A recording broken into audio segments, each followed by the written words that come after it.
particular time, I don't do hardly anything. That's a good thing. Yes, it is. Yes. Can't wait till I get there. Yeah. Well, and that's Oh, what you're yeah. supposed to do if you're retired. That's what you're supposed to do. 100% is whatever you want to do, and if either that's a little or a lot, is all up to you. So, all right. So, can you guys hear me? Can you still Yeah. hear Yes. me? All right, because you got like silent all of a sudden, and you can never tell when We can hear you, Gail. you can never tell when you're live. Okay, so I want to talk. I guess we'll open it up with talking about voting this year. A lot of us are going to be voting by mail. We'll be voting in person. You know, we got a lot of things going on, and we're concerned about uh, whether voting by mail, whether our ballots will actually really make it back to the Board of Elections the way they should and the way they have in the years past. We voted absentee, for many, many years. And this year's very different because of our administration and their reluctance to accept that we should be able to do this. We should be able to do this without a problem. And plus, we are concerned about safety because we are still in the pandemic. COVID-19 is still alive and well, and people are still getting sick. People are still dying. So we need to talk about a few of those things, and just so that we remember that we have to be registered to vote. So you know that registration actually can happen all the way up till the day of voting, but you have to make sure that you know the rules. You Right. have to check everything and know what's happening because this year is going to be done very differently because of COVID-19. They'll be having more places for you to vote and possibly staggered times, and there are deadlines for the mail-in ballot that should get to you so you get it back, and all these types of things. So you have to stay on top of it so that you can make the deadline.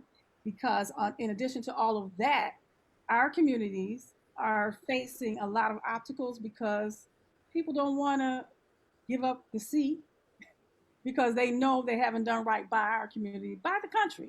So they're trying everything that they can find to make it difficult for you to vote or so that your vote does not count.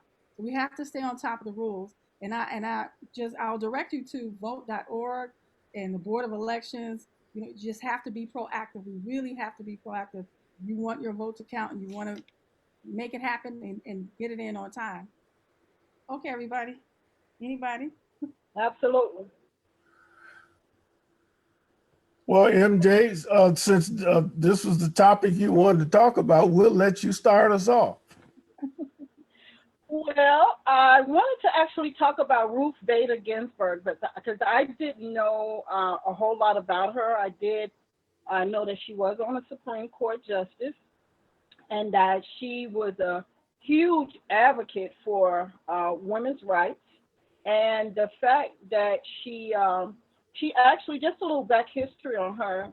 She served 27 years on the Supreme Court justice. She died on the 18th of this month. She was 87 years old, and she was actually appointed by Clinton in 1993, which I did not know. And there are actually four women on the Supreme Court justice, Ms. Bader Ginsburg. We also have a Sandra Day O'Connor, Sonia Sotomayor, which most people know, they know that name, and Elena Kagan. So I was really just researching some things in regards to her history about how long has she been on there, and were there any rulings of during her time on the Supreme Court justice that impacted or affected Black people? So I did find something that where she had a mixed record on race and criminal justice. And although she believes that most her record of issues on criminal justice and race is always it was actually less examined and less consistent. And there was a Marshall Project that reached out to the range of court watchers and scholars and prisoners' rights advocates to ask Ms. Ginsburg's legacy in these areas. Well, she had some that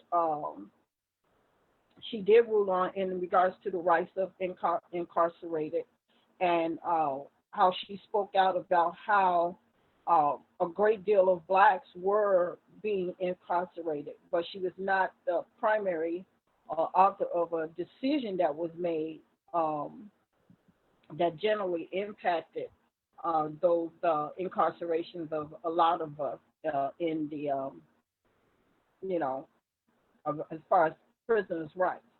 Now, in regards to prisoner rights and her, it says here that Justice Ginsburg was an inconsistent ally. She authored Cutter versus Wilkinson, which enhanced protection from prisoners for prisoners in regards to religious rights. But she also wrote a Porter versus Nussel, which erected new barriers for prisoners seeking to vindicate their rights in federal courts. And she dissented in Beard and Banks when the court upheld 23-hour solitary confinement without newspapers, radio, television, or telephone calls. But she also joined the court's opinion on Overton versus Bezzetta, which upheld draconian visiting restrictions in Michigan prisons, including a potential lifetime ban on visits for prisoners found guilty of substance abuse violations. And what it says is the reality of course is that no Supreme Court justice in recent memory has been a consistent champion of the rights of incarcerated people. And Justice Ginsburg recognized prisoners as rights-bearing individuals and was willing more frequently than most of her colleagues to uphold those rights against government challenges. So that just goes to show you that although she was a huge advocate for the women's rights, there was a mix of things that she just would not be moved on when it came to rights of prisoners, in which we know 90% of them are in the U.S. are African American or other people of color. You know, so I was more interested in that to see how she ruled and how what was her advocacy on these issues when it came to us. Because, you know, at the end of the day, hey, for me, black is it. You know what I'm saying? And I have to advocate for us first before I can advocate for anybody else. You know, whether it's other women or what have you. And I think when it came to women's rights, basically that started to overshadow the rights of black. When you look at the history of women's rights, when did they start that? Back in the 1940s, when women started taking to the streets and white women became more pronounced in who they were and accepting that, hey, I have rights too, and it's not just a man's world out here. So that started to kind of overshadow what we were fighting for. And if you look down through history, a lot of these different things that came about when we were fighting for our basic rights. Like people say, well, we fought and died for the right to vote. No, we fought and died for the right to exist. Period. Point blank. And it kills me sometimes when people say, well, our ancestors died for the right to vote. No, we died for the right to be able to live. That's what we died for. Because it goes way beyond or before the right to vote even became an issue. It's just the right to be a human, the right to be treated as a human. So, you know, I can go on and on and on, but anyway, I just wanted to make that point because I hear a lot of Black Talk Radio and how people are praising her for her views. But so I just wanted to see what her views were in regards to us and race and just the protection of people, not really people of color. And I really hate using that term. I'm Black. I can't, I don't know. That's a whole different topic. I'm Black, and it kind of offends me when people say people of color. That's that safe phrase that I think white people want to adhere to because that's safe for them. I'm not concerned about your safety. I'm concerned about mine right now. And with everything that's going on right now, that's what I'm sorry. I'm black. Not African American. I'm a black person. You all created the word. I adhere to it. I'm a black person. I'm not a person of color. You can't group me with other people. I'm black. Period. Yeah. But anyway, And I and digress. and where we get into issues with a lot of people, the fact that we have our own history in this Absolutely. country, and the fact that a lot of our history is not known to us because it was buried, or it was gotten rid of, or it was hidden. And each year, even now, we find out things about the contributions that blacks have made to this country, Oh that yeah. we're still finding out stuff that Yeah. we were responsible for contributing to the growth of this country. And it's nothing wrong with trying to figure out what is my history in this country, Yeah. and realizing the fact that we were as our ancestors were taken from another land and brought here, not because we were seeking to come here. We were brought here by force. And many times, MJ, I agree with you. A lot of times they try to compare us with other immigrants who have come here voluntarily, or the it was their purpose to come to America. It was not our purpose to come here. We Exactly. were brought here, Exactly. and we were put in servitude or slavery when we were brought here. We weren't brought here so that we could be recognized eventually as citizens. That was not part of the program. We were free labor, and we have been free labor for a long time. And we're beginning to find out exactly what our labor has meant to the growth of this country.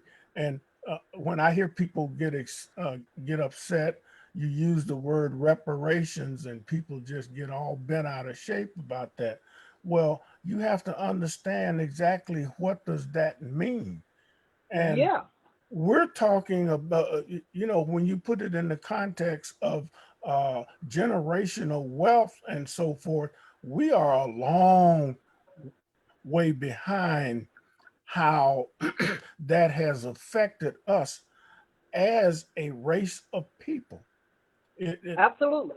it has Absolutely. tremendous effect on us. And trying to explain that to somebody who don't want to hear it, who possibly are benefiting from the efforts that our forefathers made on behalf of many of their uh, ancestors.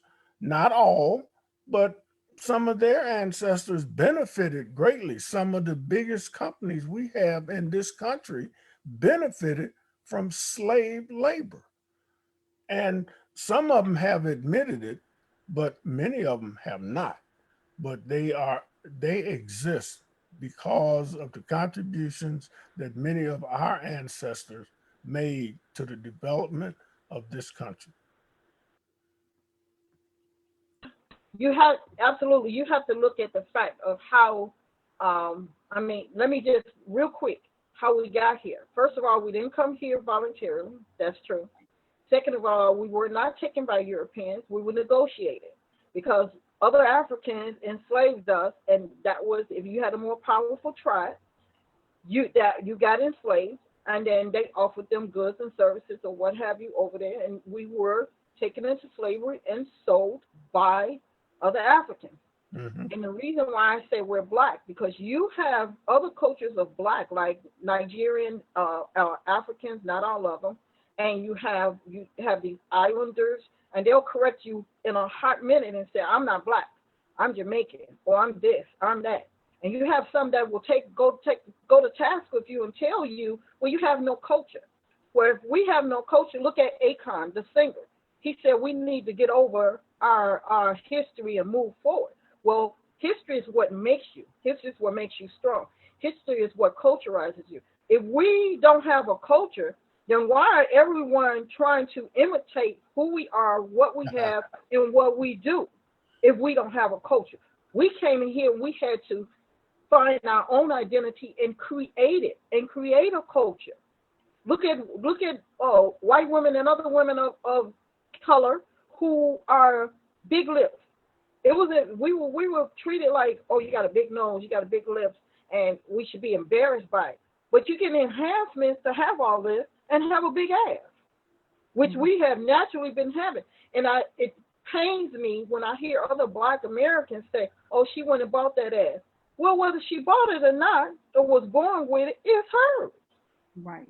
And most of us, we had big butts. Look how the petticoat was designed because of the African female that they had on display as some sort of circus animal who had the huge butt because they had never seen anything like this. And this was in France. And they put her on a stage, and like she was some sort of creature from outer space. But yet, when you look back into the 1800s, where the women wore the big petticoats with the small, that was reminiscent of the shape that this woman was. But see, people don't know that. Mm-hmm. Yeah. They made them petticoats real big at the bottom and brung it in the waist because that's how she was shaped. So you have to look at a lot of things that were taken and they tried to make it their own, but a lot of this came from us. And as a matter of fact, we were over here. The Moors had traveled before Christopher Columbus and all of them had even traveled. Mm-hmm. And if you look at history, because I research all this stuff, Jews owned some of the slave ships. So everybody had their hand in making money in off our backs. So when people started talking about, show me facts, I look up all of this. And a lot of historians, when it comes to African American or Black history, a lot of the historians are white people. They have researched a lot of this. A lot of the books I've read, they're white. Yeah. You know? And there are a lot of us too who have researched this history. We have contributed more than enough, more than I can even count. And you're right, we're constantly finding things that show how we, the first Black millionaire in this country was a child. She had land. They found oil on this land, and they tried to take it from her for years. And the house that she was in, they still have that house. It is I guess not a museum piece, but it's a historical piece of where they do tours and everything else. And I'm gonna find out again, and that's something that I just found out just recently. This girl had a lot of oil on her land, and they did everything that they could to take this land away from her, and it was passed down to her. But she was the first richest Black person in the country. Had a lot of money. Mm-hmm. It netted her, I think what the figure was, like $371,000 a year when they started seeing all this land on her property. They tried to do everything to take it away from her, but she fought them tooth and nail. Yeah. So, I mean, there's a lot of history in regards to that, and it is our job, not the school system, to make sure our children know that. I just read something recently. They asked a group of kids, who was Jesse Jackson? They didn't know. They thought it was Michael Jackson's brother. What? That's sad. Yeah, it's very sad. That's sad. And the little girl that you're talking about, I remember reading her story too. And I believe it's Sarah Rector, I believe. Yes, yes, yes, Yeah. yes. Mm. What year was that? I'm looking back at 1913. Yes, 1913. yes, yes, Yep. ma'am. And she was Yes, wow. ma'am. Yeah, and you know, I had never heard of her at all either Yes, until maybe last year. yes. There's so many, several many others that we haven't heard of, and the only way It we'll is. There's a we blind pianist. to He do was a taken. lot Yes, of we have to do our own research because we won't learn otherwise. Even from the time absolutely. in high school, we didn't have African American history of any kind, and what little book we did have, it was so old and falling apart, and it was to me Nineteen. it was a disgrace because we had a black Absolutely, teacher. absolutely. If she had invested enough, to me, if you're going to teach it, then invest enough to care enough to teach it the way it should be taught. So you're absolutely right, both of you, and just the nerve of people to try and tell us how we should feel and to forget about it or to move on. We can't. This is our whole life. This is our history. This is who we are. So how do you move past who you are? And we would be fools to ever forget that we were enslaved. We will be complete fools because believe me, if a lot of people in this country right now, if they could see us back enslaved, we would be. Yeah, absolutely. And the, we can kind of segue right into uh, the topic that we had kind of thrown out initially, the importance of voting. Oh, yes. We have to, it really pains me when I hear black people say things like, "Well, my vote is not going to count," or "I'll vote if I get around to it, or if I think about it," or something of that nature. And then afterwards, these same people complain about things not being the way they think they should be, and how our family has always been stressed in my family that you will vote. And my kids know, they're all grown now, but I insisted that when you get old enough to vote, you have to vote. You will vote. And when we have family discussions, that's the first question that I ask. Did you vote? Especially during, if it's voting season, I ask them, did you vote? Because if you didn't vote, then you cannot be part of this conversation Right. because you got nothing to talk about. You have nothing to complain about. Right. And we have to understand the importance of voting. And even now, not only for the leader of this country, but we have to get involved in local elections Yes. because Yes, that's really where yes. the It power counts. is. Yes, It's yes. in local elections Absolutely. because by state, and they were talking about, I was looking at a program today, they were talking about the impact that the states are going to have on the determination of the next president of the United States.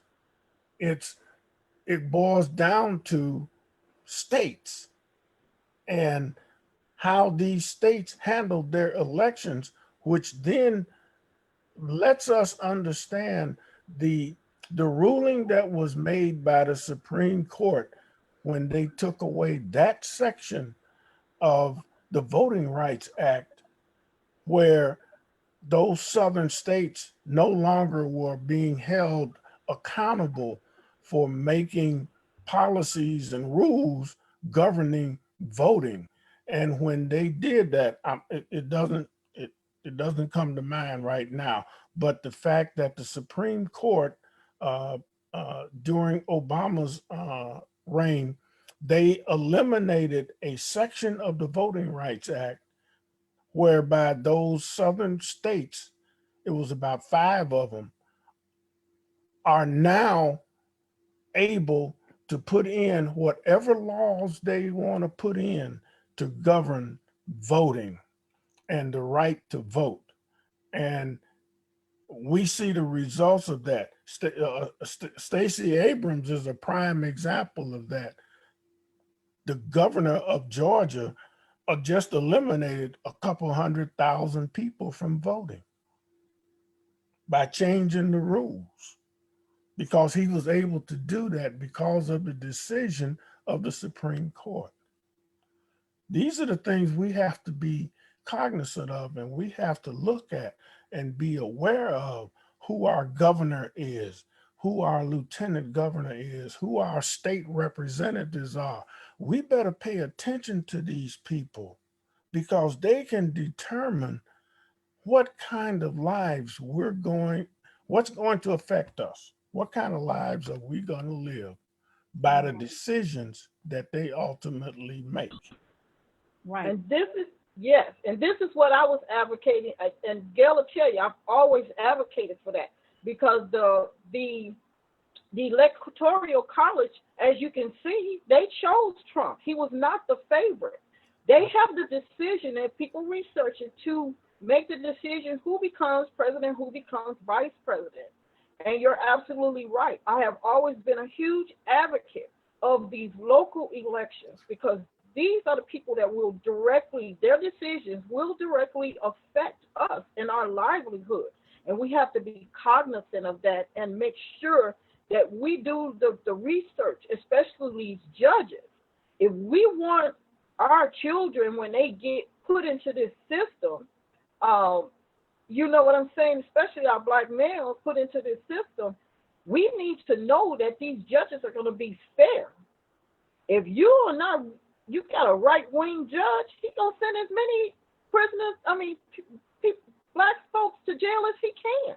You know what I'm saying? Because they side, and sometimes the prosecutors, they tend to overrule the judges in some cases. I'm like, how is it that they have this much power?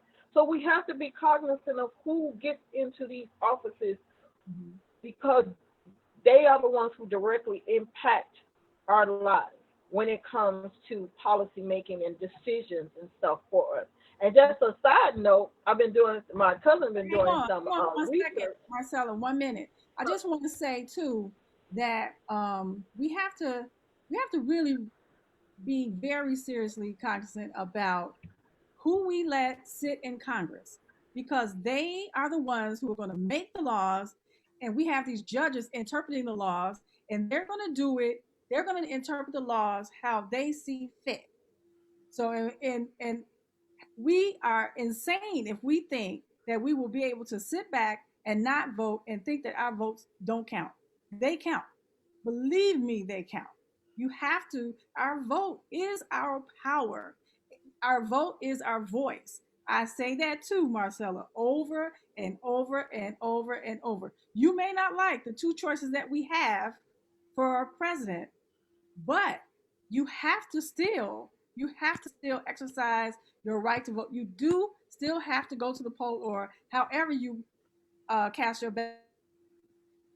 You do have to make because these people are destroying our community even further.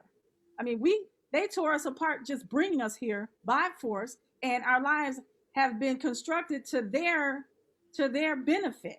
Everything that we've been through and what we suffer from I don't from education to the jobs that we get to the health care that we get to dealing with law, dealing and being able to get good housing, great housing.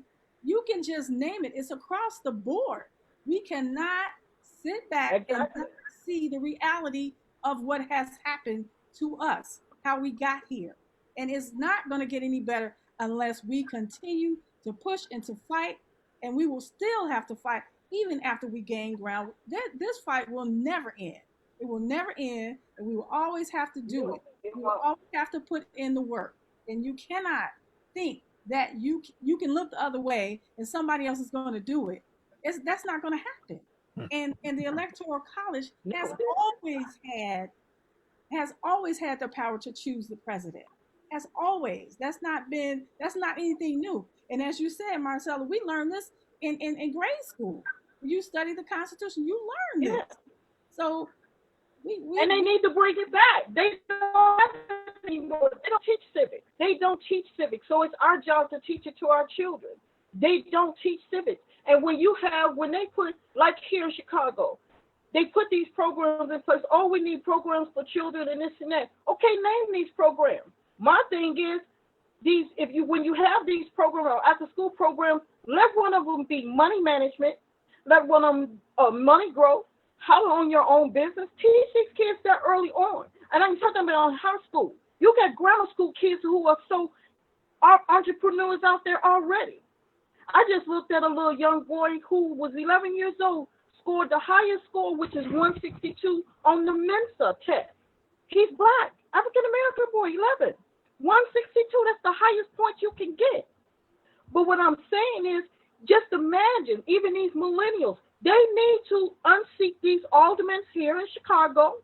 It's time for them all to go. Yes. Ain't no nepotism and passing it down to family.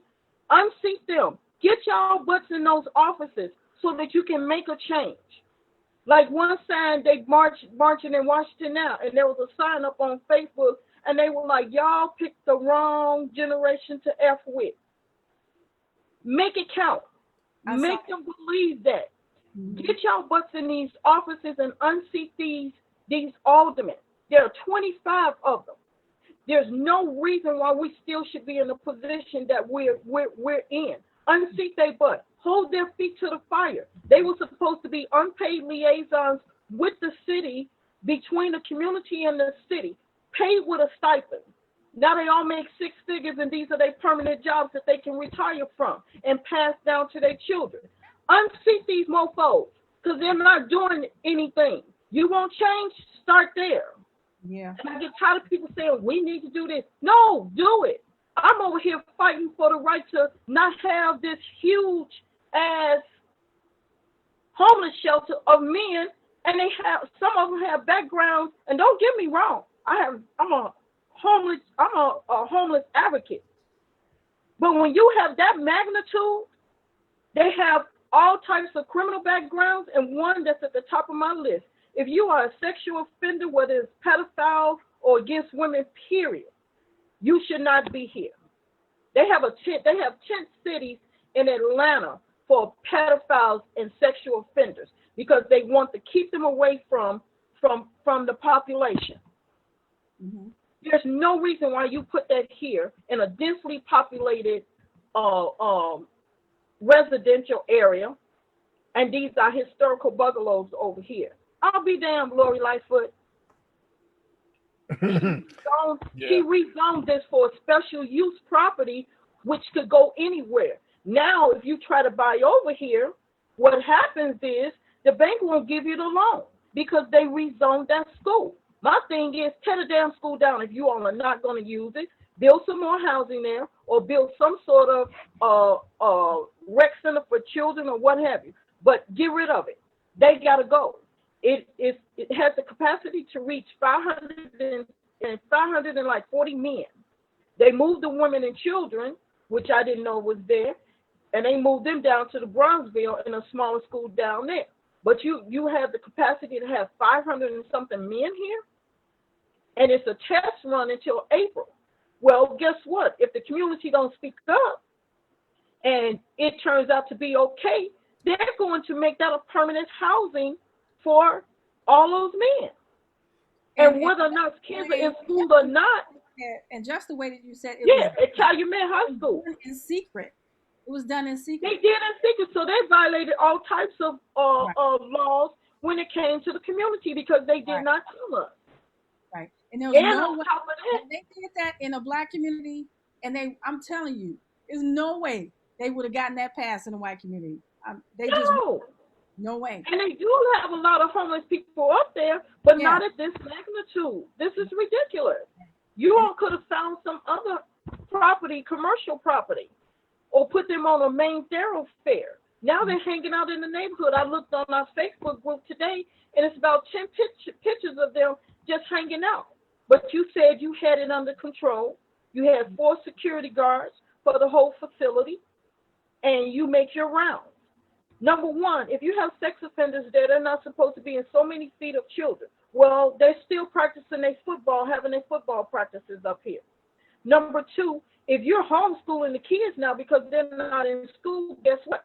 The kids are nearby in their home. So that's a violation right there. So they need to start looking for other places to put them. I don't care if it's smaller, because they cannot be here. They cannot be here. And see, here's the thing that people need to understand. We the elected officials that represent that particular area, they obviously did not represent the people that they supposedly represent properly, because they did not tell you what was getting ready to happen there.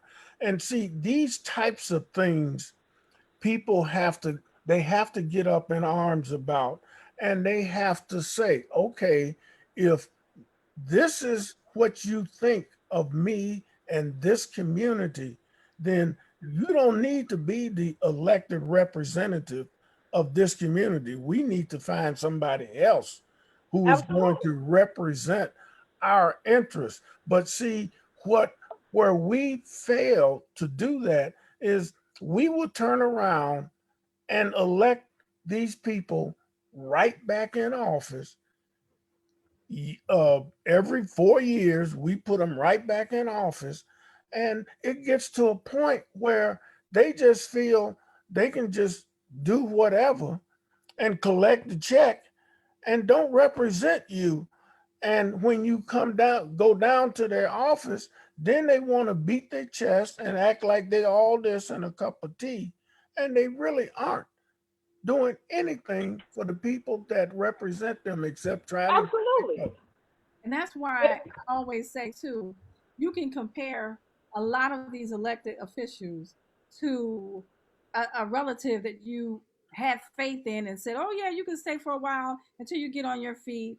And and then everything that you ask that person to do can contribute to the household. Are you doing anything toward getting a job and getting another place to stay?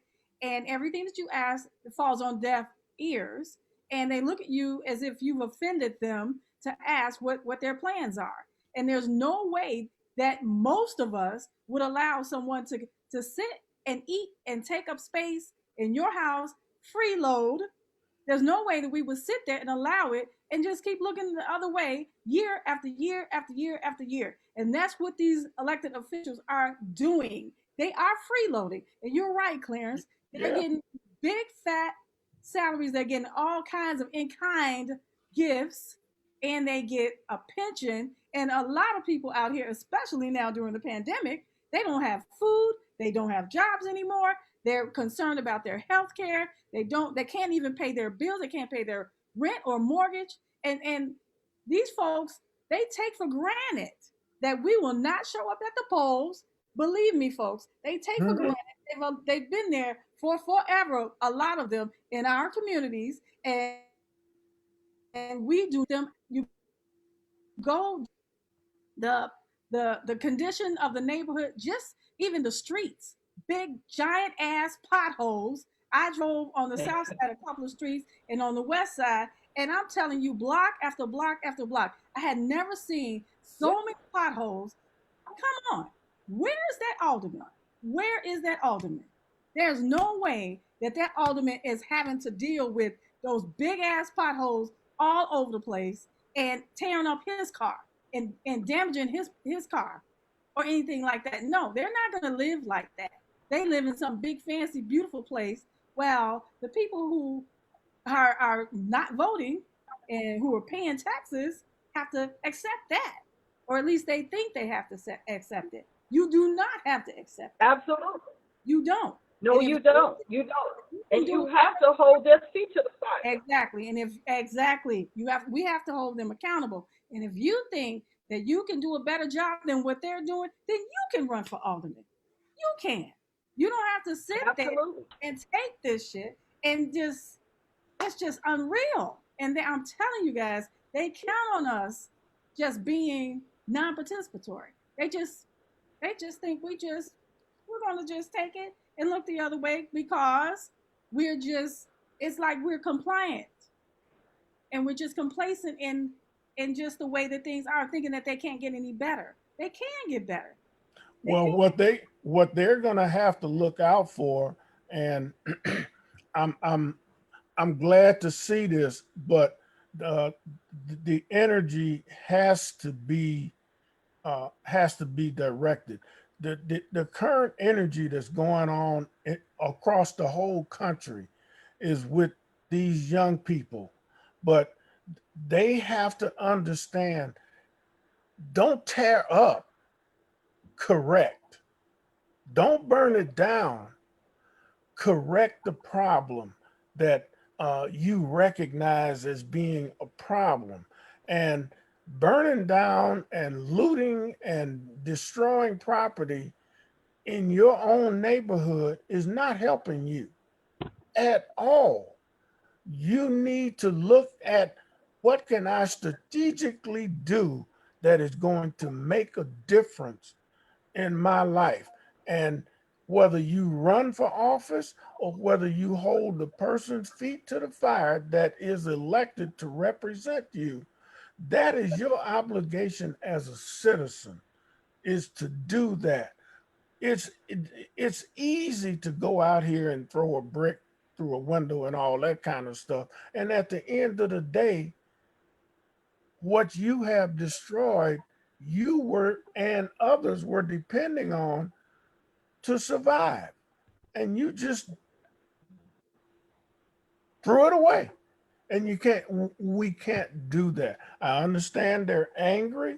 I'm angry, but I'm not about to go out here and do that. I'm gonna look at, okay, what can I do that will make a difference, that will mean something? And that is, okay, who's the alderman? Who's the state rep? Who's the state senator? Who is this that I can get a group together and sit down and say, okay, here's what we expect from you. And if you don't deliver, then we're going to replace you. And that's how you got to Go. work the system. You got to understand the system that that has control over you, and you got to work that system. Because if you don't work this, if you work against the system is not designed uh, to work in any way other than how the system is going to work. So you got to get in the system. Well, let me be the voice on the other side of that when you Okay. say All tear right. up. I look at it like this. Number one, you have to look at the point from where their perspective. We don't own these stores. And the thing is, It's our when they fault too. when they tear them up, they're letting them know if you're gonna be over here, you're gonna learn how to treat us like you're human, because they're disrespectful, especially those Asians. You spend your money, you build here, you stay here, and you sell here, but you take it back to your community. There's no revenue for us here with this store or these stores. Their revenue is not staying here, but you're making your money here. You can't go in them white folks' neighborhoods and do that. What Chinese hair places you see in white neighborhoods? We didn't choose segregation in this city. They did. So my thing is, if you're going to be here, yeah, okay, we tore up your store. You come back, treat us like we're human. Start advocating and give back to our community that you're taking from. You're not spending your money here with us. Half of you all won't even hire us. You know what I'm saying? And So we have to learn from. Let me finish. We have to learn from that. We don't own it, and the blacks that do own it. And my thing is, if you don't want to return, then we made that room for the next black businesses that's going to be there. That's going to spend their money here because they're getting it from us, and they're going to spend their money here. And chances are they live here. You see what I'm saying? It is very easy for foreigners to come over here and see, and white folks to be outraged with this. They can come over here and get loans because they want to live here and service here. They don't have to be citizens. And they can come over here and make all the money, and they will laugh at us as African Americans.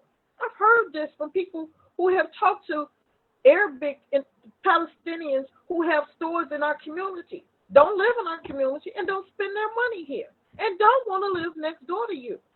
So when I say, yeah, we have to come to these stores, but guess what? We're going to be inconvenienced for a little while. Get over it. And here's, because if you're not spending your money here, then you're not an advocate for us, and you're not an advocate for our community. You just want the dollar because you're not going to get it anywhere else. You see what I'm saying? They can get a loan faster than you can. Okay, go ahead, Clarence. yeah, here's the point that I want to make. See, we can choose where we spend our money. Right. Some of us. And where we spend our money, if you're not treating me the way I think I should be treated, then I'm not going to spend my money with you. Now, we also need to look at small businesses.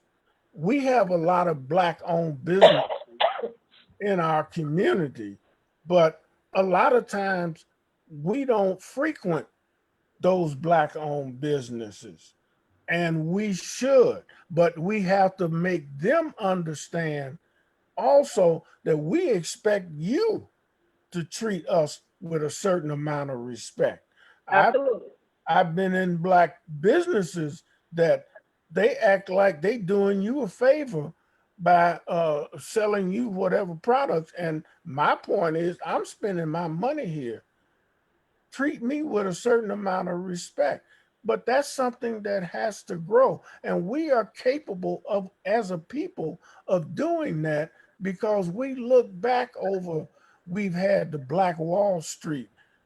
We are capable of being very good entrepreneurs. Absolutely.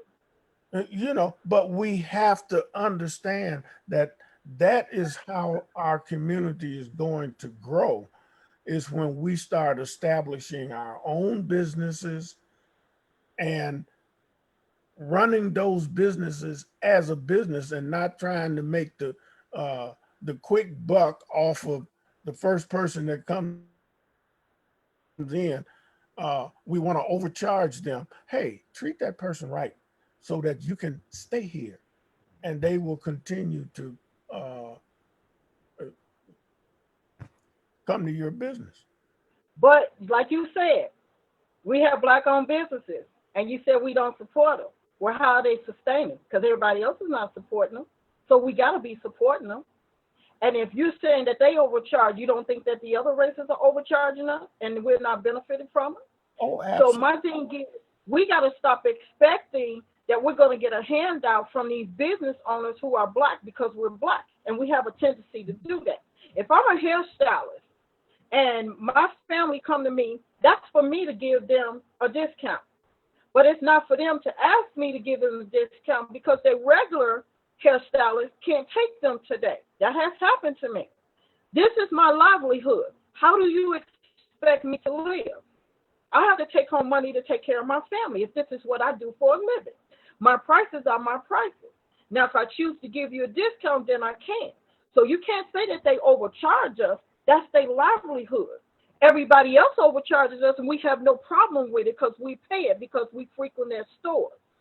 Black people stay in business because Black people support them. And I hear that a lot, that we don't support. Yes, we do. Because if that business, that chicken restaurant wasn't still there, who's supporting them? You ain't seeing white folks coming there. You ain't seeing Arabs coming there. And you ain't seeing Chinese people coming in there. You're seeing Black people coming in there. So my chicken price is $7.99. If I want to have a special for you that day, I'll have a special for you. But don't tell me my price is too high when Mohammed down the way is selling the same chicken for $8.99, and you'll pay it and won't haggle over the price. I'm not a Jew. Don't haggle me. Hmm. You know Well, what I'm here, saying? And I'm I'm gonna not say, trying to be smart mouth, but you gotta wait or two. Obviously, if our businesses are flourishing, guess what? Our businesses are flourishing because of us. yeah, We're and I want to supporting say, each other. right, I want Yeah. to say something too in support of our community, our small business owner. A lot of times, say we may deal with them and we're not happy with the service, and a lot of times, the first thing we hear people say is, "I'm not going to go back to them." But why don't we do what we do when we go to the white owned store? And Thank if we you. don't like that, then we talk to the head person or we talk to whoever it is that can make a change and give them a Yeah. chance, the same as we give other stores a chance. And I would like to name a few that, I've gone to big name chain stores where the food was spoiled and I didn't feel that the prices were fair either. But yet I returned to that store because that is what is in my neighborhood. That is what's close to me. And I do understand that a lot of times we should boycott. We definitely should. And I honestly feel that that's another huge power that we hold as a community and we don't exercise it the way that we should. I really think that if we use our power of boycott, we could change a hell of a lot more than Yeah. we do. And I Yeah. and I Absolutely. still believe too that if you give poor service and you say something about it and they don't do anything about it, then that's when you make your decision. But Absolutely. we do have to give them a chance. I've been guilty of it to complain, but I had to think about it's been brought to my attention too. Give them a chance, give them a shot, and see if they can do better. Right. Um, okay. but it is, We act like they owe us something. right. This is But these people's I'm livelihood. gonna tell you too, in support of what Clarence was saying. I mean, I see a lot of things, and for us in our community, bring that standard up. We want our stores and our neighborhood and everything that we present to be of quality and of a certain standard Yeah. as well. Raise the bar. Absolutely. Exactly. Raise the And bar. we've seen this happen a lot of times too in minority communities that a white person can come in there and get A1 service, Absolutely. and believe in just because they're white that they have no money to spend. Well, guess what? We got money too, and if we happen to come into your store, 9 times out of 10 we got money to spend in your store. So Absolutely. give Yeah. us the same A1 quality service that you would give to any white person standing there. Okay. Yeah. But here's the point I want to make. Uh, I am all for uh, supporting black business. And when I made the statement about sometimes they try to make all of their money off of one deal or whatever, what I was thinking about, I had some trees that I needed cut down on my property, and there was a guy in the alley behind my house who was having his tree cut down, and I noticed that the people who were doing it were black. So I'm like, oh, okay. I'll go down here and talk to these guys. So I go down. I asked the guy, hey, when you get a minute, could you come down and take a look at some work that I need to have done in my yard? So he comes down and I show him the two trees that I wanted cut down. And he says to me, he says, well, that one tree, that's going to cost you X number of dollars to have that tree cut down. Well, what he didn't understand, I had 2 years prior to that, I had a couple trees cut down that were the same size. And the price that he quoted me was twice the price that I had paid to have those other trees cut down. So I told him, I said, no, that's all right. So I went and looked up a tree trimmer and I had him to come over. He came over, he looked at the trees that I wanted cut down, and he gave me a price that was half of what this guy had quoted me. Plus, he was going to also dig up or aug out the stumps so that the and make chips out of it. He was going to do that also, so the stump would be gone. And this is the point that I'm trying to make. I would have been happy to give this black man this money, but I knew he was overcharging me. So I said, "Oh no, dude, you can't do that." And I wouldn't give him. But I have always tried to support black businesses. But if I think you're trying to take advantage of me because I have some sense of what something should cost, and if I think you overcharging me, then oh no, I can't do business with you. I will go someplace else and spend my money. But if you're giving me a price and you're giving me a product and I think it's fair, I'll do business with you. I have no problem doing that. See, and I'm like that too. And I've fired several black contractors because my thing is you're not doing what I hired you to do, and I think you're taking advantage of me, and I dare you. So you got to go. I have had to get rid of several, but I don't give up. And the last thing I had done was my basement, and they did an exceptional job. I would recommend them to anyone. You know what I'm saying? And I'm the type of person, I'm going to give you your money, but you will not get a recommendation from me. I will never call you again. And I don't care if you're green. You know what I'm saying? Oh yeah, And I right. have, and not to say that we don't have that. We do have that. But I just never, I never say, well, I'm not giving no more of my money to black people because they don't do their job. Yeah, some of them do. That can be anyone. Yeah, I've that could had, be anybody. I've had trouble Mexican contractors or what have you. But I have learned too that if you're not licensed, you're not coming in my home anymore Oh no. because it has cost me money. And now with a license, I can go to the city after you. I can go to the Better Business Bureau after you, Yeah. and I'm coming for that ass because you're not gonna keep taking my money, and you're not gonna get away with my money because you won't do what you're supposed to do. You know what Mhm. I'm saying? But we have to be diligent in our research. We have to be diligent in what we're trying to do too, and stop trying to get the cheapest price because we don't want to pay. Some things Oh I no. have No. some things you're just gonna have to pay for. If you want quality service, you're gonna have to give quality money. It's just that simple. If you want your stuff right. And if I'm paying $5,000, $10,000 for something, you better give me a $5,000 or $10,000 project. Matter of fact, you better tack on another five on that in quality. In quality, right? So Okay. I'm gonna take a magnifying glass, and as you can see, mine are already fixed. I'm gonna take a magnifying glass, and I'm going in them corners. And my youngest daughter, she like that. She can see her hairline crack. She gonna be like, "Oh no, no, no! You gotta fix that." She like her mama. Oh. Well, I think we're basically all on the same page in terms of Look, honey, that subject that matter. better be quality. Yeah. Oh yeah. I've in fact I've got a guy that I would say over the past 10 years, he's a black contractor and he has done in fact, he probably knows my house better than I do because whenever I needed something done, I would call him, and he's black, and I trust him.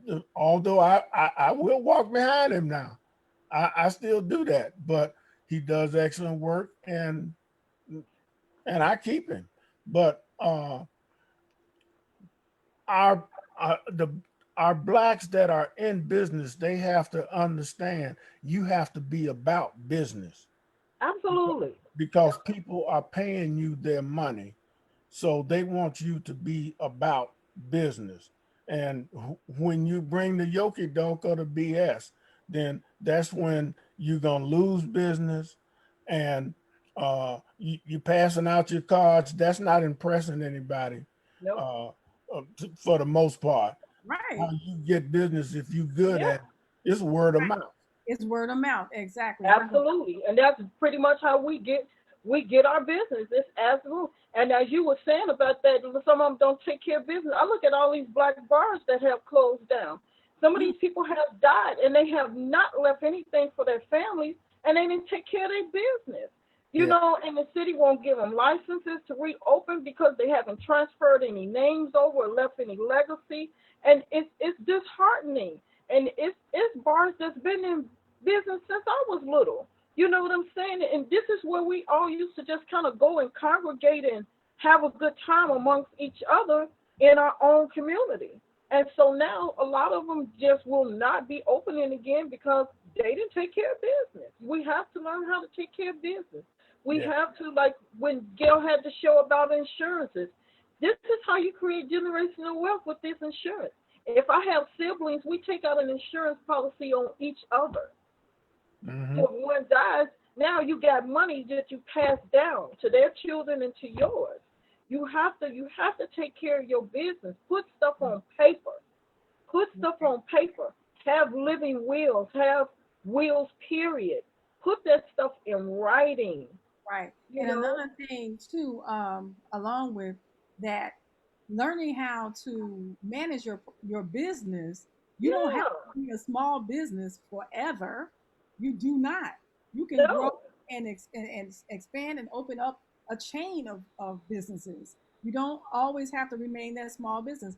So seek out information in the community and at the state level and at the city level on growing your business and improving and there's money out there to make all types of improvements to your business and all types of programs to help you learn to manage your business. So you Yeah. don't have to remain a small business that grandma, granddad started and it's still that. You can do so much with it, but you yeah. have to know how. Yeah.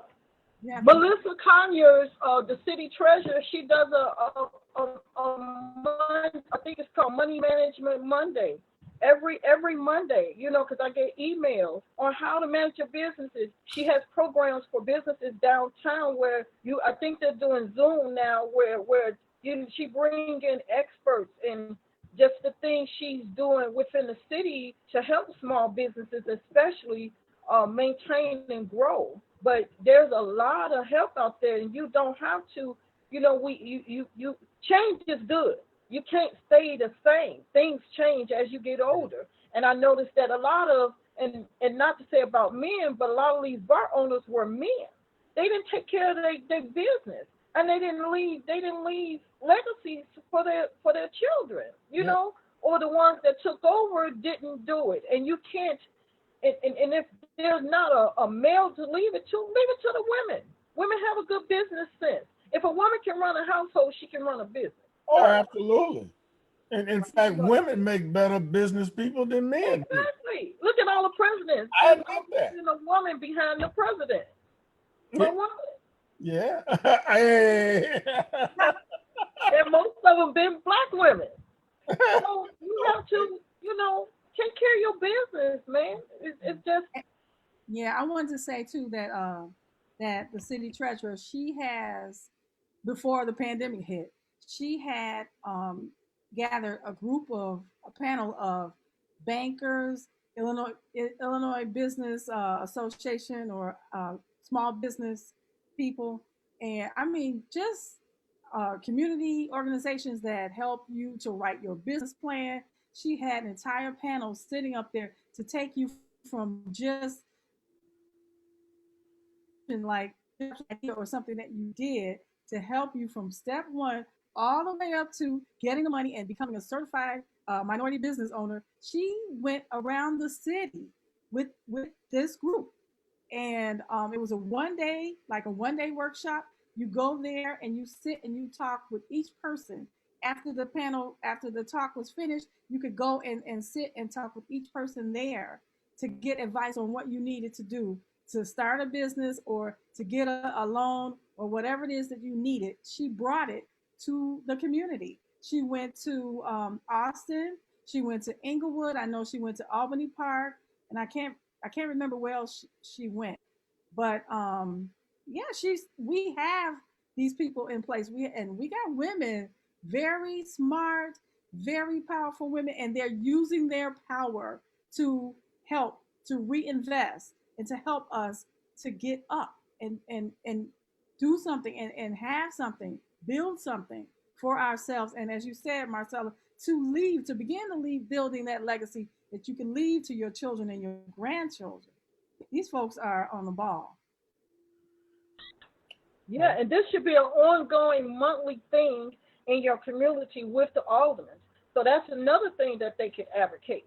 You could advocate a workshop monthly as an alderman because you guys get a budget, and advocate a workshop for small businesses in your area, and just workshops for children, high school students or grammar school kids, on how to build wealth or how to manage money. When my kids were little, I took them straight to the bank to open up their own accounts, and I started teaching them about money and how to grow. So they had accounts when they were in grammar school, and we went together when they needed to deposit, showed them how to do their deposit slip, everything. Showed them how to count their money and keep with it and get on. They knew computers already because this is their time, and they would get on and watch their money, and it was exciting to them. And you have to teach them that. Stop thinking kids are the ones that's probably gonna have to take care of you, when you get older, and you want that. So you gotta teach them what you know, and if you don't know it and you want better for them, find somebody who will. Like these young men out here, you got to know at least 10 men in your life that can be a mentor to your son if you're raising your child by yourself, your son by himself. You seek that out. That happened in my family.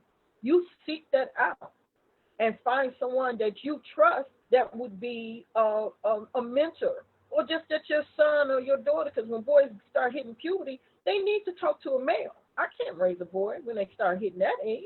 You let them talk to a male mentor that got some kind of background, that's got something about himself. You know what I'm saying? So they can reach out to and come to when they need to talk to you. So you have to put those. It's our responsibility to do that and break some of these generational curses that plague us in our neighborhoods and in our families. Break some of that. Step outside the box. It don't have to be square. It's always the opening in a box or a door. Just step outside of it and look. Take away your personal feelings and think about the child that you had and you raised, and allow them to experience. And it don't always take money. It don't always take money. Wow. You go to the library, you can get a week pass for all the museums. You can get passes for events at the library. People don't even take their children to the library. My children had to go to the library. You know what I'm saying? And it's a whole different world. And then when I found out that they have these free passes that you can take for a whole week, but every museum, every what do you call the shared aquarium, all of that. Any museum, anything here, right. And you get it for a week for free. Then you take it. I took full advantage of all of that for my son when he was. Oh yeah. And now I do it Me with my grands, because before COVID hit, I was doing a whole bunch of other stuff, and if I could do it for free, I sure did. So you're right; it doesn't always take money. All right, so my grandson is autistic. I still go get them cards so I can take him. Right. So we're a little bit over our time, so I think we better start trying to close, because we could. Yeah, because I got to work. Oh. Yeah, and I gotta eat. I didn't know that. But this is a great conversation. I love this. So, we didn't have a guest this week, but we are the guest. Hey, yes, we are. Hey, we did all right. I think so. I think we gave a great pep talk for the people. So I hope we did. I love my black people. I love my black people. Yeah, you just took all the words your faults and yeah. Yeah, I guess y'all all right. We love you too, Karen. Yeah, I was just gonna say we love you. We love you people, and thank you for supporting the show. And with that, we're gonna go ahead and close. And you can reach out to the show at Shy Panther, actually Shy Panther and Friends Show at gmail.com. And we'll get all your messages and see you next time. Have a great weekend. Take care of yourselves and take care of each other. God bless. Good night. Okay. Bye And bye. support Gail and Shy Panther and Friends show. Support. We need more shows like this. Oh, Tiffany, more shows like this. So please support Gail. Support All Gail. righty. Yeah. Okay, thank you. Great guys. Bye. You guys are sending me to work with a smile on my face. There you go. Bless you. Thank you, Clarence and Marcy. Thank you so, so much. I really, truly appreciate you. You just don't know You're how much I welcome. do. You're welcome. All righty. Bye bye. Bye-bye. Good night. Good night.